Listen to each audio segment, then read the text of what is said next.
અડાજણનો Jyotindra Dave garden આજે જળમંત્રી CR પાટીલના હસ્તે ખુલ્લો મુકાયો। 22 મહિને 4 લાખ લોકો ફરી ઉપયોગ કરી શકશે। 12 કરોડના ખર્ચે ઓપન જીમ, એમ્ફી થિયેટર સહિતની સુવિધા ઊભી। અડાજણનો સૌથી મોટો જ્યોતિન્દ્ર દવે ગાર્ડન આજે કાયાપલટ સાથે ફરી ખુલ્લો મુકાયો। છેલ્લા 22 મહિનાથી આ ગાર્ડન રીડેવલપમેન્ટ માટે બંધ કરાયો હતો।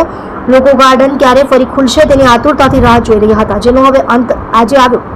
12 કરોડના ખર્ચે ટોરોન્ટો પાવર કંપનીએ 29,000 સ્ક્વેર મીટરમાં ગાર્ડનને વિદેશી ઢબે રીડેવલપ કરવામાં આવ્યું। આ ગાર્ડન ખુલ્લું મુકાતા અડાજણ રાંદેર વિસ્તારના 4 લાખથી વધુ લોકો તેનો લાભ લઈ શકશે। આ ગાર્ડનમાં હવે open gym, amphitheatre, yoga lawn સહિતની અનેકવિધ સુવિધાઓ પણ મળશે। આ ઉપરાંત ગાર્ડનમાં શારીરિક અસક્ષમ લોકો માટે પણ ખાસ સુવિધા ઊભી કરવામાં આવી છે। કાયાપલટ પછી આજથી આ સુવિધા મળશે।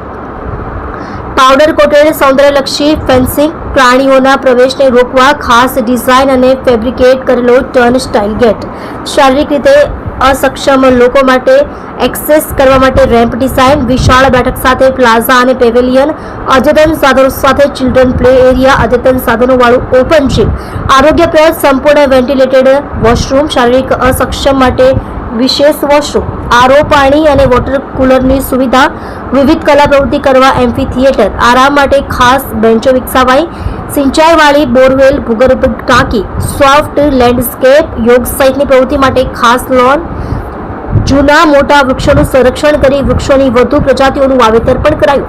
ગાર્ડનને ગ્રીન કવરેજને ગાઢ બનાવવા માટે નવા 138 પ્લાન્ટેશન સાથે 62,400 વૃક્ષો ઉગાડાશે। વિવિધ પ્રકારની જડીબુટ્ટીઓ, ઔષધીય જાતોના વૃક્ષો અને ઝાડીઓનું વાવેતર, કાર, ટુ વ્હીલર માટે વિશાળ પાર્ક। તમે જોઈ રહ્યા છો સત્યને સાથ આપનાર સત્ય સમ્રાટ ન્યૂઝ ચેનલ તંત્રી શ્રી નિલેશભાઈ પાટીલની સાથે।